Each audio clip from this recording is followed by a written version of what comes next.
Okay, habari ya jioni wote. Habari ya jioni wote. Leo niko mapumziko nyumbani.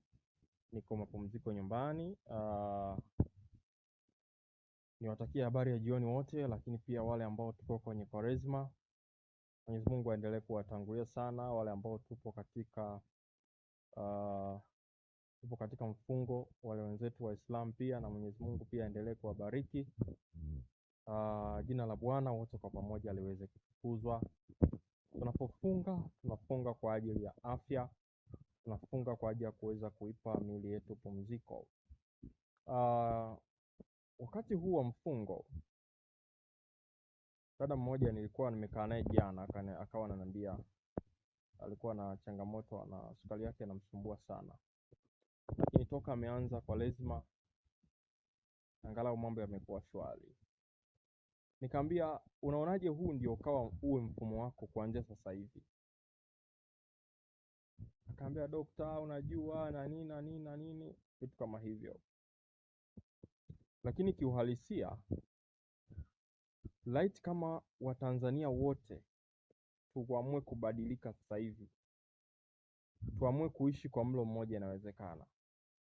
Hii ambayo huwa nawaambia watu wengi kwamba Dr. Kuboja kuna muda nakula mlo mmoja, nakula milo miwili, kuna watu wananiambia, hivi dokta unawezaje? Mbona mimi siwezi? Lakini swali langu kwako jioni ya leo, kwenye Kwaresma mbona umeweza?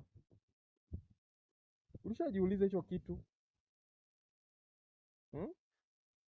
Haya, kwenye mfungo wetu sisi ambao ni Waislamu, mbona umeweza? Kwa nini tusubirie mpaka mwezi mtukufu wa Ramadhani ndio tuanze kufunga? Kwa nini tusubirie Kwaresma ya siku 40 ndio tuanze kufunga?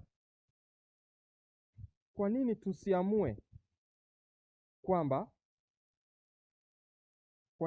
kwamba maisha huu ndio uwe mfumo wetu? Hebu msikilize daktari huyu anakwambia kwamba light kama watu wote wangekuwa wanaamua kufunga, basi madaktari wengi wangekosa kazi.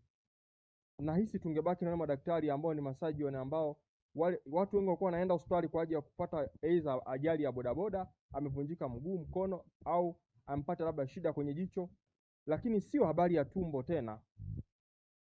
Msikilize daktari huyu alafu tuende.